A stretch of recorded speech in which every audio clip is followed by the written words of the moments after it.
Если бы меня спросили еще в 2020 году, когда у меня был пройден Nine Circles, как мой самый сложный уровень, и сказали бы мне: какая твоя следующая планка? я бы ответил: я сомневаюсь, что способен осилить гораздо выше сложности моего сложного уровня. К тому же, мои навыки, мягко говоря, не способны на более сложные уровни. Как раз Nine Circles является лимитом, и вряд ли даже в далеком будущем смогу осилить такой же по сложности уровень, как Nine Circles. Возможно, это выглядит немного преувеличенно для моих слов, так как потом окажется, что я пройду еще 3 Insane демона: Supersonic, Video Escape и 8O. Однако, можно ли пойти дальше и задать тот же самый вопрос, когда я уже осилю более сложные уровни? Что ж, я бы скорее всего ответил это. Может, я тогда немного преувеличил свое высказывание, так как я играл на 60 FPS без всяких программ. Сейчас играю на 120 FPS с программой от Absolute. Но даже при таких раскладах я сомневаюсь, что смогу дойти до первого экстрима, ведь все они на вид кажутся очень дикими. Однако не исключает тот фактор, что может я найду тот экстрим демон, который мне сильно понравится, но мне кажется, шанс такого события менее 1%, а значит, я точно не смогу покорить самую сложную сложность экстрим демон. Но кто бы мог подумать, что уже в ближайшие годы я смогу лицезреть такое событие, которое точно изменит мое представление о моих навыках.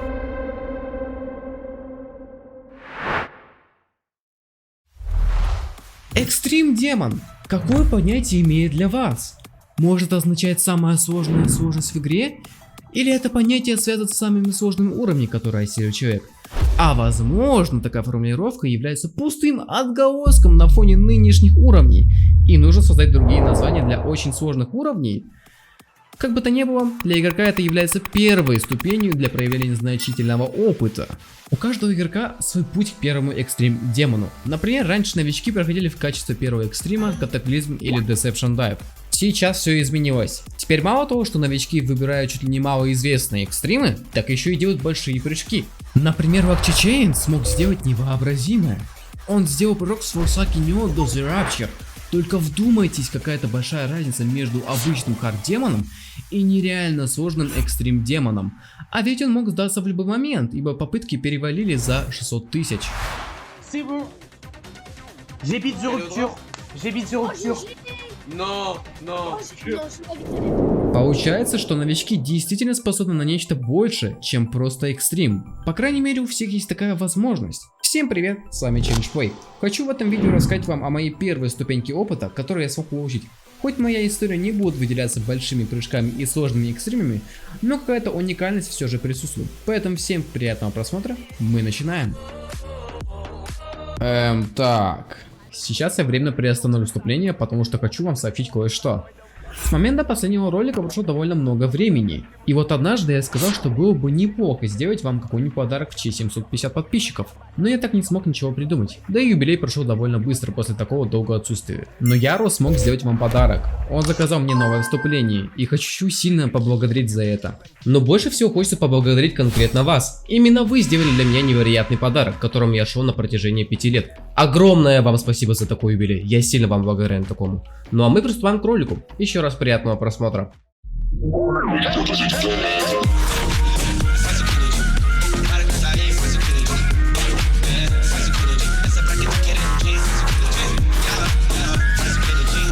Перед тем, как прийти к самому кульминационному моменту, нам нужно вернуться под конец 2020 года. Тогда в это время я был вынужден проходить Nine Circles.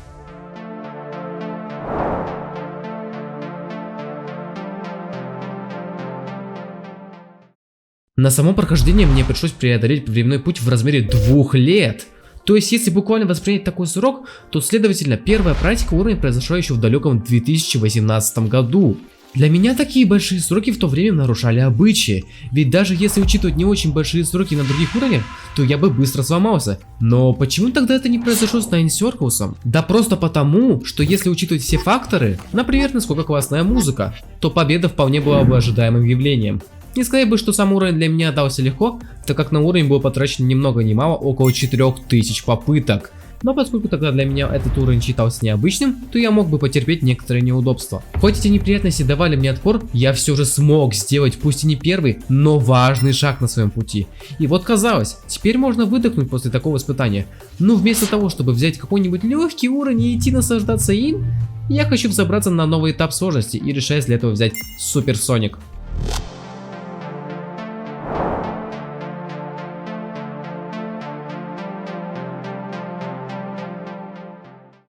Такая сложность была новой планкой, ведь вряд ли мои навыки могли тягаться с таким уровнем, но все же решив натренировать его и поставить кое-какие прогрессы на видео, тут же сталкиваюсь с проблемой, а именно с видеозаписью.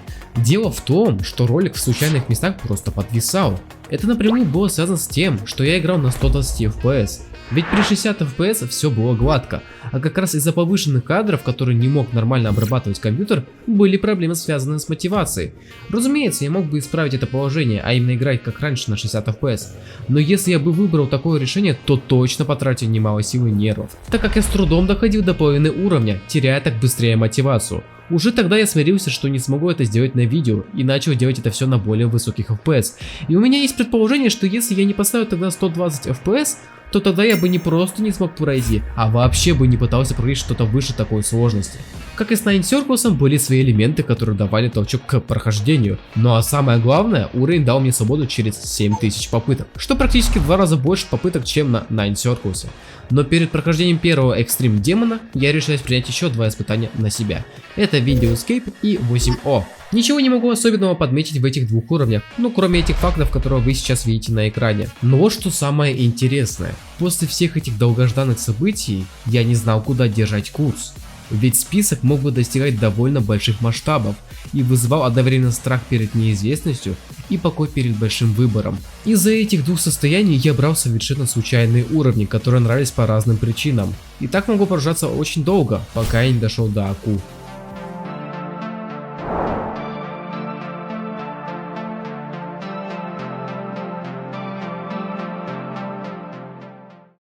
Что ж, время подошло к интересному событию – сделать первый важный шаг для моих навыков. Как я уже недавно говорил, это послужил уровень Аку.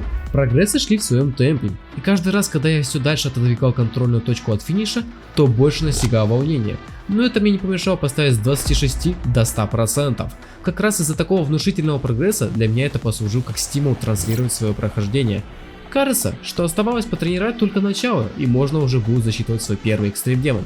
Но, если было бы так все просто, то не возникли бы некоторые моменты, которые вы узнаете немного позже. Даже при таких растущих прогрессах были места, которые мне порой не удавалось проходить.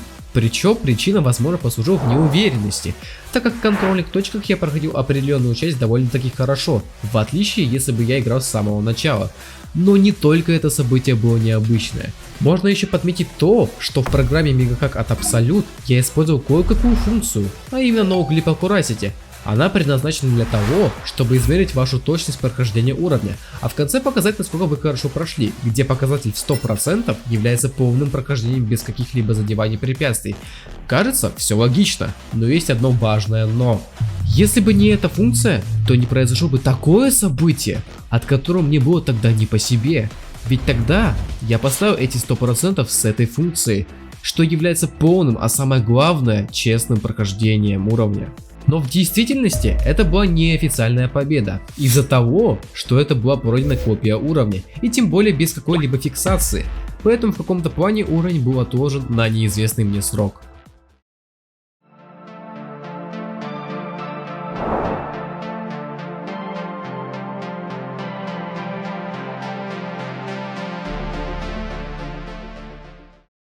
С момента неофициального прохождения прошел почти 1 год. На протяжении этого времени я периодически поиграл в этот уровень, и однажды в один день получилось так, что я захотел провести трансляцию, которая так таковой не произошло. Но почему?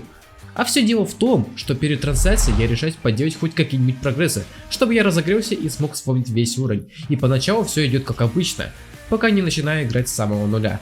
Ведь именно с самого начала уровня произойдет необыкновенный момент. Когда я начал играть со старта, то за несколько попыток я снова прохожу этот уровень, но только уже во 2-й раз.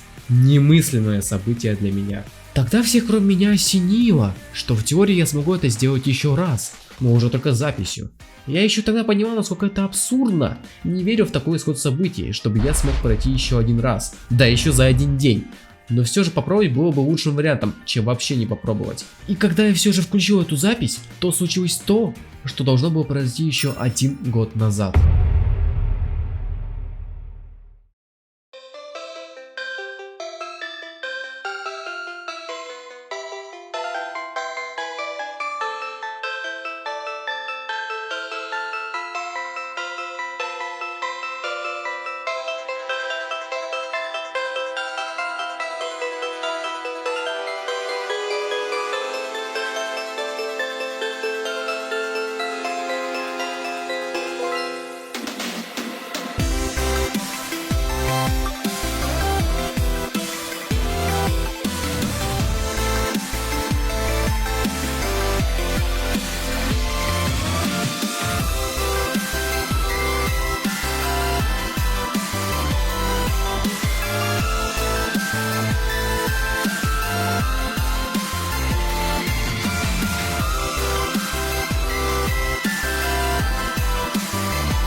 Как вы уже поняли, я смог через полчаса осилить свой первый экстрим демон, но уже в официальной обстановке.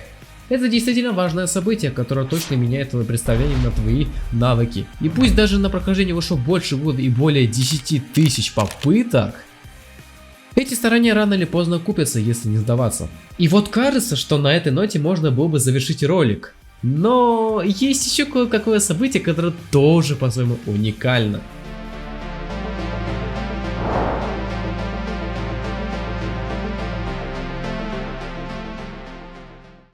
По кое-каким обстоятельствам мне посоветовали попробовать еще один интересный экстрим – Азурит.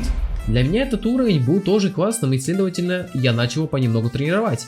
Сначала я начал играть с 63%, а после нескольких удачных прогрессов я усердно перешел на 43% и тоже начал тренировать. Когда мои навыки были уже довольно в неплохой форме, то в один день я запустил трансляцию. Тогда я запустил это не ради прохождения уровня, а скорее всего из-за кое-какой нужды. Ну и разумеется снова пообщаться с аудиторией, ведь и так не часто провожу трансляции. И вот проходит уже довольно предостаточное время от трансляции, и мне кое-кто из чата посоветовал поставить 240 FPS и играть на нем.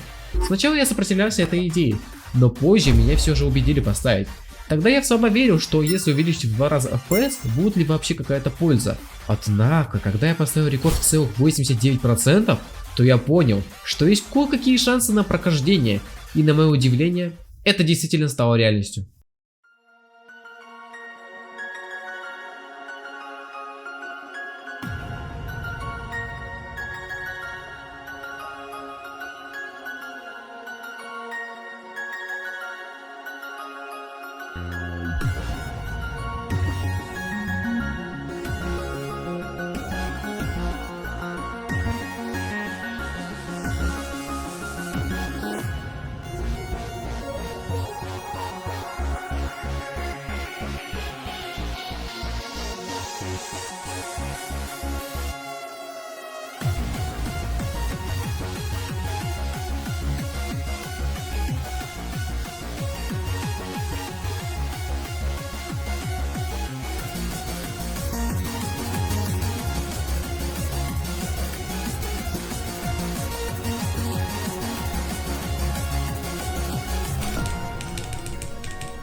Под конец ролика хочется задать вопрос. Какой можно сделать из этого вывод?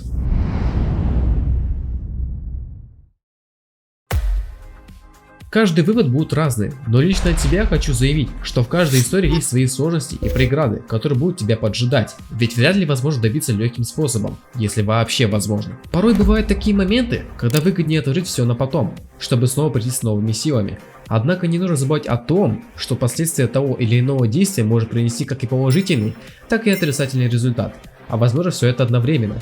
Ведь даже обычное бездействие является действием. То, что я поведал в этом ролике, является один из многочисленных вариантов исходов событий. Как бы то оно ни было, мы никогда не узнаем, что могло случиться в альтернативном варианте. Но уж лучше узнать хоть один исход, чем вообще никогда не увидеть.